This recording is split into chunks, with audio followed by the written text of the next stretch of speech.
अस्सलामुअलैकुम। उर्दू पॉइंट के साथ मैं हूं आपकी होस्ट सोहा चौधरी।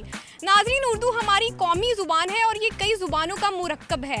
लेकिन क्या आपको मालूम है कि उर्दू को और क्या कहा जाता है और ये किन ज़ुबानों से मिलकर बनी है? आइए पूछते हैं लोगों से। क्या हाल है आपके, कैसे हैं आप? ठीक ठाक मैम। बिल्कुल ठीक है, अल्हम्दुलिल्लाह। ठीक ठाक, अल्लाह का शुक्र, ठीक ठाक। आप अल्लाह का शुक्र। बिल्कुल ठीक, आप ठीक ठाक, शुक्र अल्लाह का। आप कैसे हैं? अल्हम्दुलिल्लाह ठीक हूँ। अपनी सुनाएं। मैं बिल्कुल ठीक हूँ अल्हम्दुलिल्लाह। क्या हो रहा था? वॉक एंजॉय हो रहा मौसम, और क्या।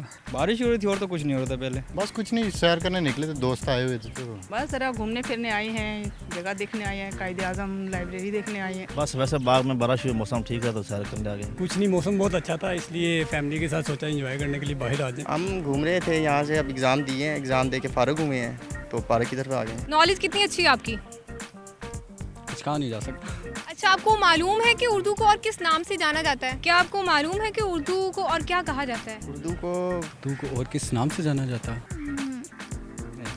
नहीं मालूम किस नाम से है। उर्दू के काफ़ी नाम है। जैसे कि उर्दू का पुराना नाम तो रेख्ता है। उर्दू को अपना शायर मशरिक इल्लामा इकबाल की ज़ुबान से भी जाना जाता है, नाम से जाना जाता है। इसके अलावा जो हमारी ये बड़े सगीर का जो खित्ता है, इसकी पहचान है उर्दू। और बहुत सी जो बड़े सगीर में बोली जाने वाली लैंग्वेजेज़ हैं, उसके साथ इसकी मुमासलत भी है। जिस तरह हिंदी है, बंगाली है, इस बोलने में एक जैसी है उर्दू के जैसे। रेख्ता है, उर्दू है, मोहल्ला और काफ़ी कुछ है। उर्दू किस नाम से? वैसे इसको लश्करी ज़बान कहते हैं। अच्छा, ये बताएं कि उर्दू कितनी ज़ुबानों से मिलकर बनी है? अच्छा, आपको ये मालूम है कि उर्दू जो है और कितनी ज़ुबानों से मिलकर बनी है?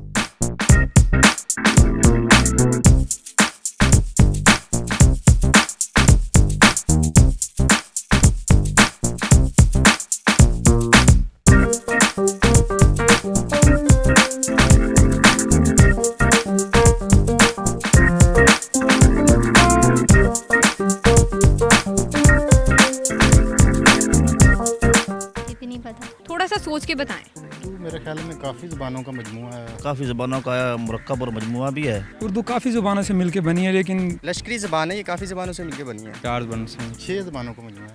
70 के करीब तो होंगी। कौन कौन सी? ये नहीं बोला। ये भी नहीं पता ही कुछ नहीं है। अरबी, फ़ारसी, हिंद को वगैरह। उर्दू फ़ारसी से और हिंदी से, इन सब का मजमुआ जो है वो उर्दू है। ज़्यादा इसमें तुर्किश हैं और हमारे यहाँ की कॉमन ज़ुबानें भी हैं। तकरीबन ज़्यादा इसमें फ़ारसी है और अरबी के कुछ अल्फाज हैं। फारसी, अरबी, पर्शियन एंड अरबी। और सराइकी के भी वर्ड्स हैं, संस्कृत, हिंदी। जैसे कि पंजाबी, क्योंकि ये लश्करी ज़ुबान है, यहाँ पे हर तरह के लोग होते थे। उन्होंने कंबाइन करके ये अपनी एक जो है, जैसे कहते हैं कि नेशनल लैंग्वेज उस वक्त क्रिएट की थी।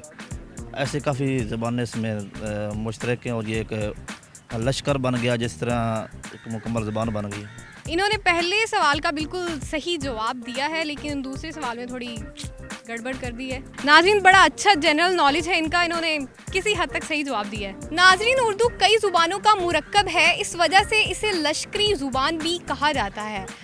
उर्दू अरबी, तुर्की, फ़ारसी और कुछ यूरोपीय ज़ुबानों से मिलकर बनी है। इसके अलावा भी कुछ ज़ुबानें हैं जिनका मैंने जिक्र नहीं किया, वो आप हमें कमेंट्स में बता सकते हैं। इसी के साथ मुझे दीजिए इजाज़त। अपना ख्याल रखिए और अपने घर वालों का भी ख्याल रखिए। अल्लाह हाफिज़।